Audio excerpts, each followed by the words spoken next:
அப்ப ரசூலுல்லாஹ் சொல்றாங்க, பதிலுக்கு பதில் உறவாடுவது உறவை பேணுவது கிடையாது, நீ செஞ்சுக்கிட்டே இருக்க வேண்டியதுதான். அவர்கள் அவருடைய வாயில் சாம்பலைத்தான் வைத்திருக்கிறார்கள் என்று நபிகள் நாயகம் ஸல்லல்லாஹு அலைஹி வஸல்லம் சொல்றாங்க. நம்ம கடமை என்ன? நாம செஞ்சுக்கிட்டே இருக்கணும். இப்ப தொழுகை எடுத்துக்காங்க, மக்கள் எத்தனை பேர் வந்தாலும் சரி, வரலனாலும் சரி, வக்து வந்துருச்சுன்னு சொன்னா கடையா இருந்தாலும் சரி, வீடா இருந்தாலும் சரி, வெளியூரா இருந்தாலும் சரி, வெளிநாடா இருந்தாலும் சரி, எப்படி நம்ம கடமையை நம்ம கரெக்டா செய்யறோமோ அது மாதிரி இந்த விஷயத்துல நீங்க பொருத்தி பாருங்க. நீ பேசினாலும் சரி, முகத்தை கொடுத்தாலும் சரி, என்னை அழைத்தாலும் அழைக்கவில்லை என்றாலும் சரி, என் வீட்டிற்கு வந்தாலும் சரி, வரவில்லை என்றாலும் சரி, நான் என் கடமை உன்னோடு உறவாட வேண்டும் என்று எனக்கு மார்க்கம் சொல்லுகின்றது, நான் உறவாடுகிறேன் என்று நாம் அதை செய்தால் அல்லாஹ்விடமிருந்து கிடைக்கக்கூடிய உறவு கிடைக்கும். அல்லாஹ் உறவை முதல்ல படைக்கிறான். அல்லாஹ் அந்த உறவட்ட கேட்கிறானா என்ன விஷயம்? அப்ப அந்த உறவு சொல்லுமா, என்னை முறித்து வாழக்கூடிய மக்கள் இருக்கிறாங்களே, அவர்களிடமிருந்து இறைவா உன்னிடத்தில் நான் பாதுகாப்பு தேடுகிறேன் என்று சொல்லும் பொழுது அல்லாஹ் சொல்கின்றான், உன்னை யாரெல்லாம் முறித்து வாழ்கிறார்களோ, அதாவது உறவை யாரெல்லாம் முறித்து வாழ்கிறார்களோ அவர்களோடு உறவை நான் முறித்து விடுகின்றேன். உன்னோடு யாரு சேர்ந்து வாழ்கிறார்களோ, உறவோடு யாரெல்லாம் உறவாடுகிறார்களோ. கண்ணியத்திற்குரிய எல்லாம் வல்ல அல்லாஹுவின் நல்லடியார்களே, அல்லாஹுடைய மாபெரும் கிருபையினால் அவன் நமக்கு விதித்திருக்கின்ற ஜும்மா என்ற வணக்கத்தை நிறைவேற்றுவதற்காக நாம் எல்லாம் இங்கு ஒன்று குழுமி இருக்கின்றோம்.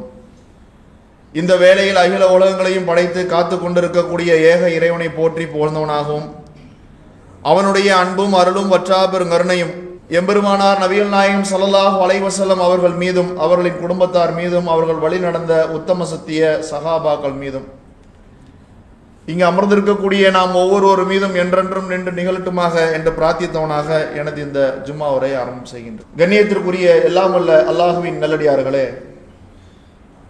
அல்லாஹுடைய மார்க்கமான இந்த தூய இஸ்லாத்தை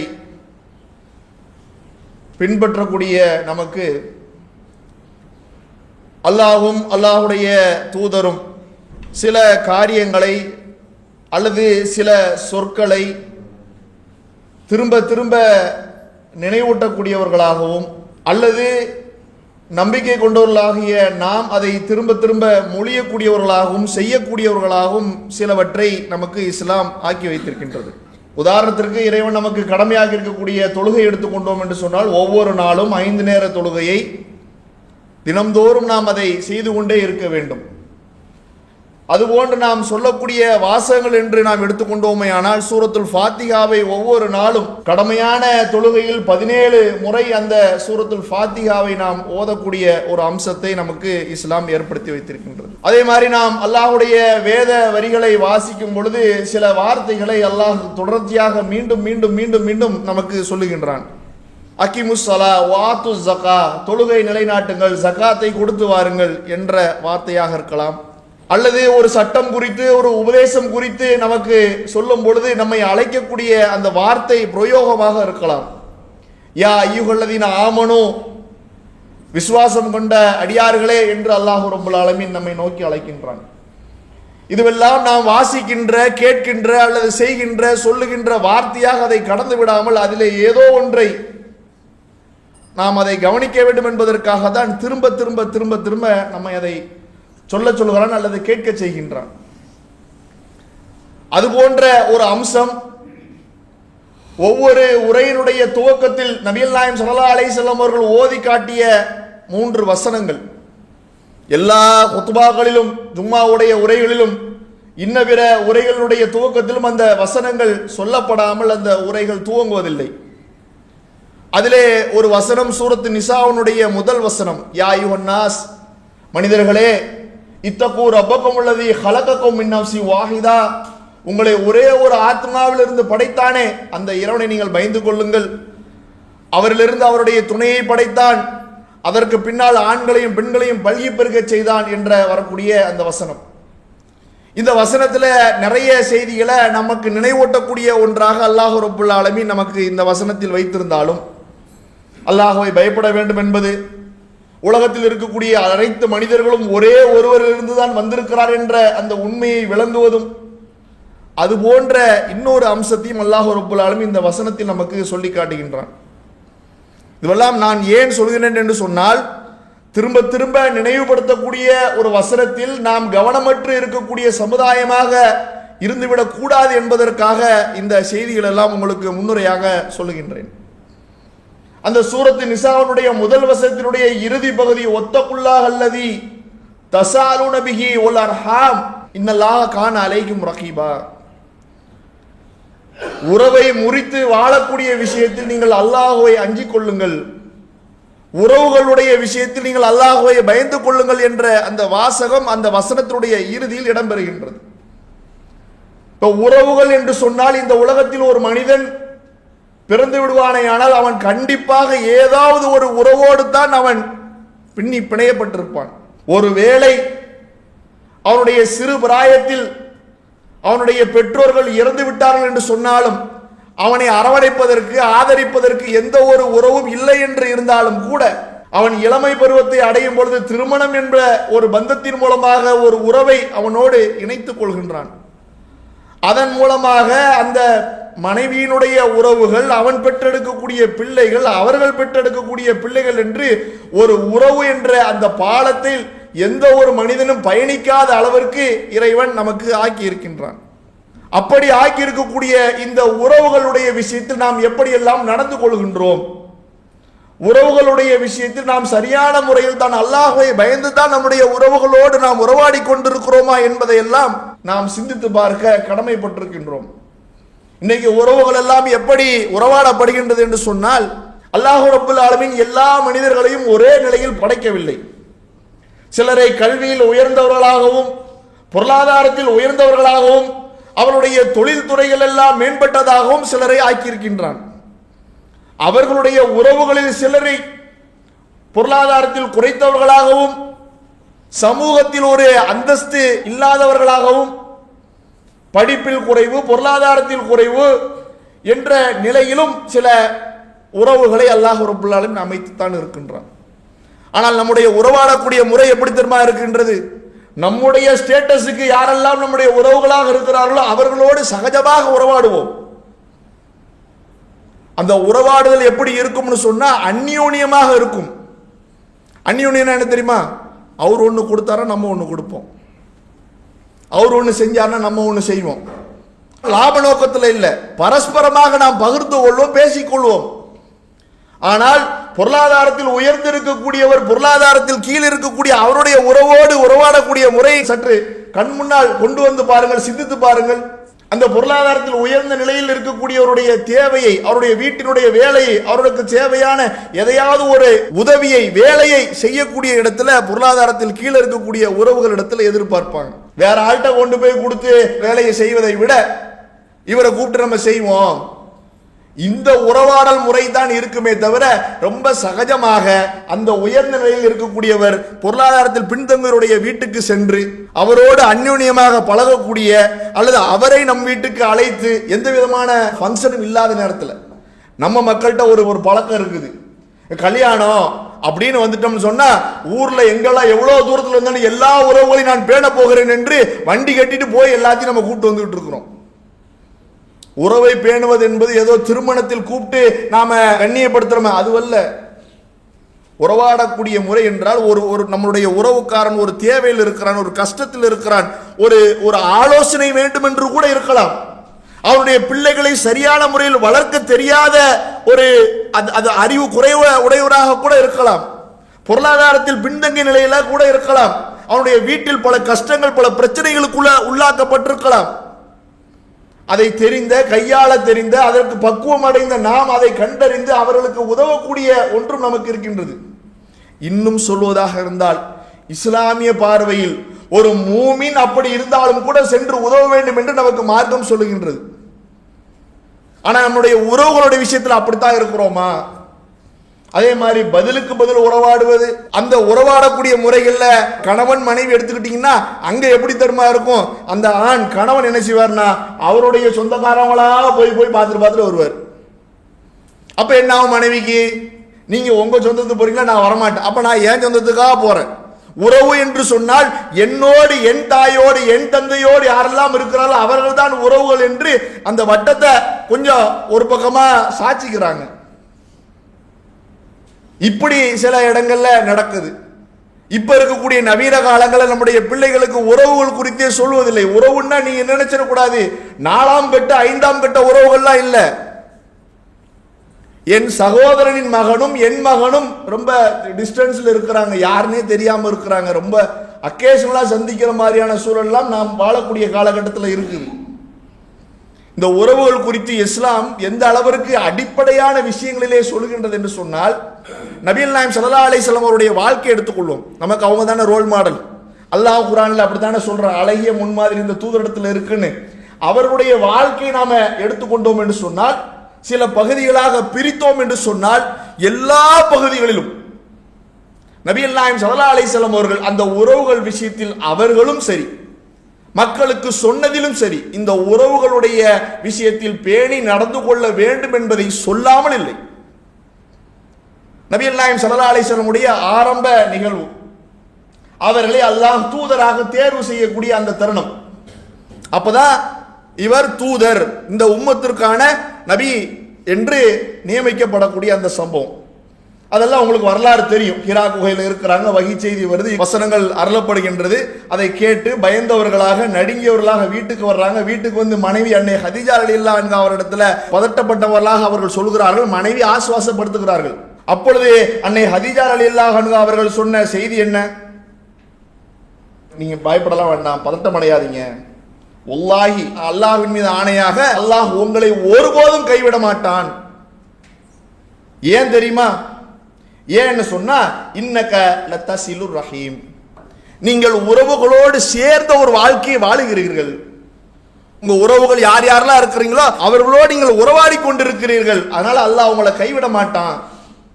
இல்லாதவர்களுக்காக நீங்கள் பாடுபடுகிறீர்கள், சிரமப்படுவருடைய சுமையை நீங்கள் சுமக்கிறீர்கள், விருந்தாளிகளை நீங்கள் கண்ணியப்படுத்துகிறீர்கள். எப்படி அல்லாஹ் உங்களை கைவிடுவான் அப்படின்னு சொல்லி ஆசுவாசப்படுத்துறாங்க.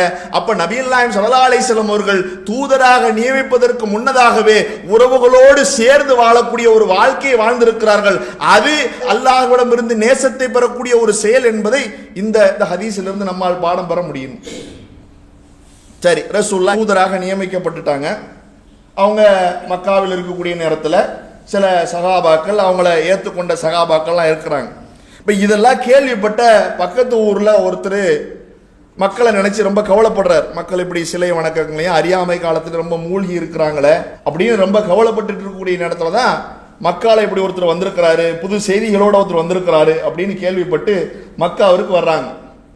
வந்தா ரொம்ப சர்வசாதாரணமாக மக்கள் நுழைஞ்சு முகமது யாரு, அவங்க இப்படி சொல்றாங்களா அப்படிலாம் கேட்க முடியாது. அப்படியான ஒரு காலகட்டம், ஆரம்ப காலகட்டம். அப்ப அவரு எப்படியோ கொஞ்சம் அந்த எதிரிகளுடைய விஷயத்துல மண்ணெல்லாம் தூக்கிட்டு ரசூலா வந்து சந்திக்கிறார். சந்திச்சு ரசூலாவை கேட்கிறார், ரசூலாட்ட கேட்கிறார், மா அந்த நீங்க யாரு? அப்ப ரசூலா சொல்றாங்க, அன நபியும், நான் நபி. அப்ப அவர் திரும்ப கேட்கிறார், ஒமா நபியும், நபின்னா என்னது? அவருக்கு அதெல்லாம் தெரியல. அப்பதான் கேள்விப்பட்டு புது செய்திகளோடு ஒருத்தர் வந்திருக்கிறாரு, அவர் என்ன சொல்றாரு என்னன்னு கேட்டுட்டு வருவோம். மக்கள்லாம் இப்படி அறியாமை கால பழக்கத்துல மூழ்கி கிடக்கிறாங்களே, இதுக்கு ஏதாவது ஒரு விடிவு காலம், ஒரு தீர்வு கிடைக்காதா என்ற ஒரு தேட்டத்தில் ஏக்கத்தில் வருகிறார். வந்து கேட்கிறாங்க, ஒமா நபியும், நபின்னா என்ன, யாரு? அப்ப ரசூல்லா சொல்றாங்க, அரசலனி அல்லாஹ், அல்லாஹ் அவனுடைய வகை செய்தியை என் மூலமாக இறக்கி இருக்கின்றான், அருளுகின்றான் அப்படின்னு சொல்லும்போது உடனே அவரு கேட்கிறார், எந்த செய்தியெல்லாம் நீங்க கொண்டு வந்திருக்கிறீங்க? அல்லாஹ் அவங்கள தூதரா சில செய்திகளை கொண்டு தான் நான் இறக்கி இருக்கிறான்னு சொல்றீங்க, நபி ஆக்கி இருக்கிறான்னு சொல்றீங்க. அப்படி என்னென்ன செய்தியெல்லாம் நீங்க வச்சிருக்கிறீங்க, செய்தியை சொல்லுங்க அப்படின்னு கேட்கும்போது நபிகள் நாயகம் ஸல்லல்லாஹு அலைஹி வஸல்லம் அவர்கள் சொல்கிறார்கள், நான் செய்திகளை கொண்டு அனுப்பப்பட்டேன். எதையெல்லாம் சொன்னால், பிசிலத்தில் அர்ஹாம், உறவுகளோடு சேர்ந்து வாழ வேண்டும், உறவுகளை அரவணைக்க வேண்டும் என்ற செய்தியோடு நான் அனுப்பப்பட்டிருக்கின்றேன். ஓ கஸ்ரல் அவுசான், சிலை வழிபாட்டை ஒழிக்க வேண்டும், அழிக்க வேண்டும் என்பதற்காக நான் அனுப்பப்பட்டிருக்கின்றேன். அல்லாஹ் ஒருவன் தான், லா யுஷ்ரிகு பிஹி ஷையா, அவனுக்கு ஒருபோதும் இணை கற்பிக்க கூடாது என்ற செய்திகள் மூலமாக நான் அனுப்பப்பட்டிருக்கிறேன் என்று நபிகள் நாயகம் ஸல்லல்லாஹு அலைஹி வஸல்லம் அவர்கள் நபியை பற்றி, நபி என்றால் யார், நீங்கள் யார் என்று கேட்கக்கூடிய அந்த மனிதருக்கு பதில் சொல்லுகிறார்கள். அதனுடைய ஆரம்ப செய்தியாக உறவுகளோடு சேர்ந்து வாழ வேண்டும் என்பதை கொண்டுதான் நான் அனுப்பப்பட்டிருக்கிறேன் என்பதை நபிகள் நாயகம் ஸல்லல்லாஹு அலைஹி வஸல்லம் சொல்றாங்க. அப்ப அவங்க அந்த நேரத்தில் அந்த நபியை ஏற்றுக்கொண்டவங்க யாருன்னு கேட்டா ரெண்டு பேர், ஒரு சுதந்திரமானவர், ஒரு அடிமை. அபூபக்கர் சித்திக்கும் பிலாலும் இருக்கக்கூடிய அந்த காலகட்டம், ஆரம்ப காலகட்டம். நான் ஏன் இந்த விஷயங்கள் நம்ம பட்டியலிட வேண்டியது இருக்குன்னா, உறவுகளோடு சேர்ந்து வாழ்வது என்பது அவ்வளவு அடிப்படையான விஷயம் என்பதை இந்த வசனங்கள் மூலமாக, இந்த செய்திகள் மூலமாக நம்மால் புரிந்து கொள்ள முடியும். சரி, ஒரு மனிதர் இஸ்லாத்தை ஏத்துக்கிட்டார், அல்லாஹ்வையும் மறுமை நாளையும் தூதரையும் வேதங்களையும் நம்பிக்கை, அதான நம்பிக்கை கொள்ளுதல். அதனால தானே அல்லாஹ் குர்ஆன்ல சொல்லும் போதெல்லாம் யா அய்யுஹல்லதீன ஆமனூ, நம்பிக்கை கொண்டவர்களே நம்பிக்கை கொண்டவர்களே என்று அழைக்கின்றான். அப்படி அந்த நம்பிக்கை கொள்ளுதல் உண்மை என்றால், இப்படி சில வார்த்தை நிறைய இடங்கள்ல வரும், குர்ஆன்லயும் வரும், ஹதீஸ்லயும் வரும். மன்கான யூமினு பில்லாஹி வல் யௌமில் ஆகிர், யார் அல்லாஹ்வையும் மறுமை நாளையும் நம்பிக்கை கொண்டிருக்கிறார்களோ, யாரெல்லாம் மூமினா இருக்கிறாங்களோ, அதான் சாட்டா நம்ம பாஷையில சொல்றதா இருந்தா, யார் மூமினா இருக்கிறாங்களோ அவங்க இதெல்லாம் செய்யணும் அப்படின்னு பல பட்டியல் இருக்கு. இந்த வாசகத்துக்கு பின்னால பல இடங்கள்ல பல செய்திகளை சொல்லுது. அதுல ஒரு செய்தி என்னன்னு சொன்னா, நபிகள் நாயகம் ஸல்லல்லாஹு அலைஹி சொல்றாங்க, மன்கான யூமினு பில்லாஹி வல் யௌமில் ஆகிர், யார் அல்லாஹ்வையும் மறுமை நாளையும் நம்பிக்கை கொண்டிருக்கிறார்களோ ஃபல் யஸில் ரஹிமஹு, அவர் அவருடைய உறவுகளோடு சேர்ந்து வாழட்டும் என்று சொல்கிறார்கள். ஒரு மூமின் என்று சொன்னால், தன்னை ஒரு மூமின் ஒருத்தன் அடையாளப்படுத்துறான்னு சொன்னா, அவன் செய்ய வேண்டிய செயல்களில் பிரதானமான அவன் சில பட்டியல் இருக்குது. இஸ்லாத்தினுடைய அடிப்படை என்று சில விஷயங்கள் இருக்கின்றது. அதுல ஒண்ணு என்னன்னு சொன்னா, உறவுகளோடு சேர்ந்து வாழணும். இந்த செய்தி இருக்குல்ல, நம்ம எல்லாம் நிறைய கேள்விப்பட்ட செய்தி தான். என்ன செய்தி தெரியுமா? இதனுடைய தொடர்ச்சியில எங்க தெரியுமா வந்து முடியுது? இது ஒரு மூமின் பேசுனா என்ன பேசணும்? நல்லதை பேசணும். இல்லைன்னா என்ன செய்யணும்? வாய் மூடி இருக்கணும். இந்த ஹதீஸ் நம்ம நிறைய பேருக்கு தெரியும். இந்த ஹதீஸுடைய முற்பகுதியில் தான் இது வருது. ரசூலுல்லாஹ் 3 விஷயத்தை சொல்றாங்க. அல்லாஹ்வையும் மறுமை நாளை நீ நம்புனன்னு சொன்னா நீ நல்லதை பேசு, இல்ல வாய் மூடி இரு, இப்படின்ற செய்தி இருக்குல்ல, இதனுடைய முற்பகுதி தான். நீ அல்லாஹ்வையும் மறுமை நாளை நம்பிக்கணும்னு சொன்னா நீ உறவுகளை நீ அரவணைத்து வாழ் அப்படின்னு சொல்றாங்க. அதே மாதிரி இன்னொன்று என்ன, அந்த ஹதீஸிலே 3வது என்னன்னு சொன்னா, உன்னுடைய விருந்தாளியை நீ கண்ணியப்படுத்து என்று நபிகள் நாயகம் ஸல்லல்லாஹு அலைஹி சொல்லக்கூடிய செய்தியை பார்க்கிறோம். அப்போ ஒரு அடிப்படை ஒருத்தன் மூமின் என்று சொன்னால் அவனிடம் இருக்க வேண்டிய செயல்களில் அடிப்படையாக இருக்க வேண்டிய செயல்கள் ஒன்று என்னவாக இருக்க வேண்டும் என்று சொன்னால், அவனுடைய உறவுகளோடு அவன் அரவணைத்து வாழக்கூடிய ஒரு வாழ்க்கையை வாழ வேண்டும் என்பதை நாம இதுல இருந்து புரிந்து கொள்ள முடிகின்றது. அதே மாதிரி இப்ப ரசூல் ஸல்லல்லாஹு அலைஹி வஸல்லம் அவங்க அந்த குணத்துல இருந்தாங்க. ரசூல் ஸல்லல்லாஹு அலைஹி வஸல்லம் அதை கொண்டுதான் அனுப்பப்பட்டாங்க. ஒரு மூமின் அப்படித்தான் இருக்கணும். இதெல்லாம் ரைட். இப்ப ரசூலுல்லாஹ் பிரச்சாரம் எப்படி இருந்ததுன்னு தெரியணும்ல. ரசூலுல்லாஹ் பிரச்சாரம் நிறைய செஞ்சாங்கல்ல, அதுல இது குறித்து ஏதாவது சொல்லி இருக்கிறாங்களா, இது குறித்து சொல்லி இருக்கிறாங்களா அப்படின்னு கேட்டா சொல்லி இருக்கிறாங்க. எல்லாம் நமக்கு தெரிந்த செய்தியில உள்ள வரக்கூடிய ஒரு பகுதி தான். ஏன்னா ஒரு பெரிய செய்தியா இருந்து சொன்னா அதுல 10 விஷயம் சொன்னா இது ஒரு விஷயமா தானே இருக்கும். ஆனா இதற்கென்று பலக்காக சொல்லப்பட்ட விஷயங்கள்லாம் தொகுக்கும் பொழுதுதான் இதனுடைய ஆழமும் இதனுடைய அழுத்தம் நம்மால் புரிந்து கொள்ள முடிகின்றது. ஹெர்குல் மன்னருக்கும் அபூ சுஃபியானுக்கும் நடந்த உரையாடல் ஒரு நீண்ட ஹதீஸ், புகாரியினுடைய 7ஆம் நம்பர் செய்தி, 7வது செய்தியாக இடம்பெற்றிருக்கின்றது. வாய்ப்பு இருந்தால் அதை எடுத்து படிச்சு பாருங்க. அதுல ஏராளமான பாடங்கள் படிப்பினைகள் இருக்கின்றது. அதுல வரக்கூடிய அந்த ஹெர்குல் மன்னருக்கும் அபூ சுஃபியானுக்கும் நடக்கக்கூடிய அந்த உரையாடல்ல பாத்தீங்கன்னு சொன்னா நிறைய விஷயம் கேட்கிறாரு. கேட்டுட்டே இருக்கும்போது கடைசியா கேட்கிறாங்க, மாதா யாம் இருக்கும், அவர் உங்களுக்கு எதை ஏவுறார், எதை செய்யுமாறு சொல்கிறார் அப்படின்னு கேட்கும் பொழுது அவங்க அபூ சுஃபியான் சொல்றாங்க, அதாவது நபிகள் நாயகம் ஸல்லல்லாஹு அலைஹி வஸல்லம் அவங்க சொல்றாங்க, ஓபுதுல்லாஹ வஹதா, ஒரு இறைவனைத்தான் வணங்க வேண்டும் என்று அவர் சொல்கிறார். வலா துஷ்ரிக் பிஹி ஷையா, அல்லாஹ்வுக்கு ஒருபோது இணை கற்பித்து விடக்கூடாது என்று சொல்கிறார். ஒத்துருக்குமா யகூலு ஆபாவுக்கும், உங்களுடைய முன்னோர்கள் எதை சொன்னார்களோ அதை நீங்கள் பின்பற்றாதீர்கள், அதை விட்டு விடுங்க. அல்லாஹ்வுக்கு மாற்றமாக இந்த மார்க்க வரம்புகளுக்கு மாற்றமாக ஏதாவது இருக்குமேயானால், அறியாமை கால பழக்க வழக்கங்களாக இருக்குமேயானால் அதை உங்களுடைய முன்னோர்கள் சொல்வார்களேயானால் அதை விட்டு விடுங்கள். ஒய்யாமுருனா, மேலும் நாங்கள் ஏவப்பட்டோம், பிஸ் சலாத்தி, தொழுகையை கொண்டு நாங்கள் ஏவப்பட்டோம், ஒஸ்ஸிதுகி, உண்மை பேச வேண்டும் என்று நாங்கள் ஏவப்பட்டோம், ஒல் அஃபாஃபி, சுயமரியாதையோடு வாழ வேண்டும் என்று நாங்கள் ஏவப்பட்டோம், ஒஸ்ஸிலத்தி, உறவுகளோடு சேர்ந்து வாழ வேண்டும் என்று நாங்கள் ஏவப்பட்டோம் என்று ஹெர்குல் மன்னர் கேட்கும் பொழுது அபூ சுஃபியான் சொல்லுகிறார், நபிகள் நாயகம் ஸல்லல்லாஹு அலைஹி வஸல்லம் அவருடைய பிரச்சாரம் எப்படி இருந்தது, அவர் மக்களுக்கு எதையெல்லாம் ஏவுகிறார் என்று சொல்லும் பொழுது அதிலே இந்த உறவுகளோடு சேர்ந்து வாழ வேண்டும் என்பதை நபிகள் நாயகம் ஸல்லல்லாஹு அலைஹி வஸல்லம் அவர்கள் மக்களுக்கு ஏவுகிறார்கள் என்ற செய்தியை நாம பார்க்கிறோம். இந்த ஒரு வெயிட் கொடுத்தா நம்முடைய உறவுகளோடு நாம் உறவாடி கொண்டிருக்கிறோமா என்பதை நாம் சிந்தித்து பார்க்க வேண்டும். நான் சொன்ன இந்த செய்திகள் மூலமாக நமக்கு சொல்லப்பட்ட இந்த உறவுகள் குறித்து வலியுறுத்தி சொன்ன இந்த அடிப்படையில் தான் என்னுடைய உறவோடு நான் உறவாடுகிறேனா. நாமெல்லாம் எப்படி தெரியுமா இருப்போம், பதிலுக்கு பதில் உறவாடுவதில் ரொம்ப கெட்டிக்காரத்தனமா இருப்போம். அவன் வந்தா நம்ம போவோம், இல்லைன்னா நம்ம ஏன் போகணும், அவனுக்கு நம்ம என்ன சளைச்சவனா, நம்மளை தான் அவன் கூப்பிடவே இல்லையே இப்படின்ற மாதிரி பல இடங்கள்ல பல பிரச்சனைகள் இருக்குது. ரசூலுல்லாஹ்ட்ட இப்படி ஒரு கேஸே வருது. ஒரு சஹாபி அப்படியே வந்து கேட்குறாங்க, யார சொல்லலாம், என்னுடைய உறவுகள் இருக்கிறாங்க, என்னை அவங்க வந்து பெருசா கண்டுக்கிறது இல்லை, உதாசீனப்படுத்துறாங்க, நான் போய் ஏதாவது வழியங்க போய் சொன்னாலும் அவங்க மூஞ்ச திருப்பிட்டு போயிடுறாங்க, நான் என்ன செய்யறது? அந்த மனிதருக்கு நபிகள் நாயகம் ஸல்லல்லாஹு அலைஹி சொல்றாங்க, உறவாடுவது என்பது பதிலுக்கு பதில் இல்லப்பா அப்படின்றாங்க.